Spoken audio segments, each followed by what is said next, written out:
ماذا بعد القضاء على الإرهاب في شمال سيناء؟ أنا مصطفى الغريب ودي فيديوهات السؤال الصح.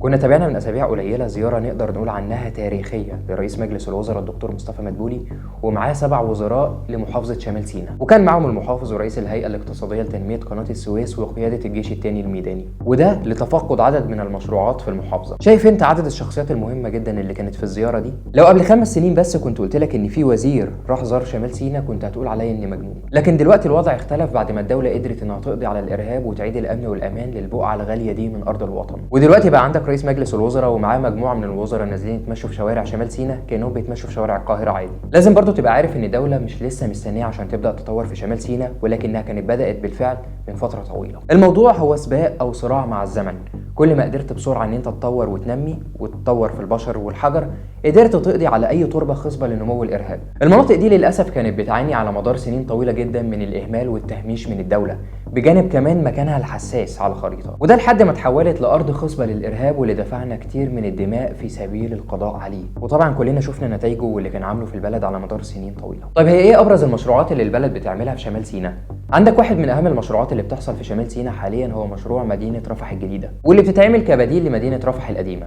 عايز اقول لك ان المدينه دي بتضم حوالي 10000 وحده سكنيه بالاضافه ل 400 بيت بدوي، وفيها كل الخدمات المطلوبه لاي مدينه حديثه. ووفقا لرئيس مجلس الوزراء ودي معلومه مهمه، المدينه دي منفذه ومخططه عن طريق رجال القوات المسلحه والهيئه الهندسيه للقوات المسلحه والجيش الثاني الميداني، وهي معموله على اعلى مستوى لخدمه كل المصريين اللي هيسكنوها. وكان في كمان مشروع محطه المحولات في مدينه الشيخ زويد، واللي بيهدف لتامين المدينه بالكامل بالشبكه الكهربائيه. برضه في معلومه مهمه جدا لازم تكون عارفها، محافظه شمال سيناء بقت بتضم 5 جامعات سواء حكوميه او اهليه او تكنولوجيه او خاصه، وده بيأكد حاجتين مهمين، ان الاوضاع بقت مستقره وامنه بشكل كامل، وان الدوله مهتمه بتنميه وتطوير التعليم في كل رقعه من ارضها. وفي عندك كمان ميناء العريش اللي كان ميناء صغير مساحته لا تتجاوز 50 فدان، واللي تم اضافه ليه حوالي 540 فدان لتطويره، يعني تقريبا اتضاف عليه 11 ضعف مساحته الاصليه، وده علشان يكون ميناء دولي على اعلى مستوى، واللي لما ينتهي بكل مشروعاته وخدماته هيعمل نهضه حقيقيه للمحافظه، وكمان هيوفر كتير جدا من فرص العمل للمواطنين. وفي عندك كمان مشروع رفع كفاءه واعاده انشاء مشروع للاسكان التعاوني، وهو كان مشروع قديم ومتهالك وكان بيمثل خطوره داهمه على المواطنين، فالدوله قررت تتدخل لاعاده انشاء المشروع بالكامل ورفع كفاءته، وده معناه ان الدوله مش بس بتبني ولكنها كمان بتطور. الجميل بقى في المشروعات اللي بتتعمل دي انها بقت على كذا محور وكذا جانب، يعني تلاقي مشروعات بنيه تحتيه ومشروعات خدمات ومشروعات تعليميه، فتبص على الصوره بالكامل تلاقي ان الدوله داخله تطور في كل حاجه تقريبا. في مشروعين مهمين هيتم افتتاحهم قريب ان شاء الله، وهما محطه الكهرباء الرئيسيه في حي المساعيد ومحطه تحليه مياه البحر، واللي بيعتبروا من المشروعات العملاقه والمهمه في المحافظه. المشروعات القوميه دي كلها مهمه واتكلفت مليارات كتيره جدا لتطوير البقعه الغاليه والمهمه دي من ارض الوطن.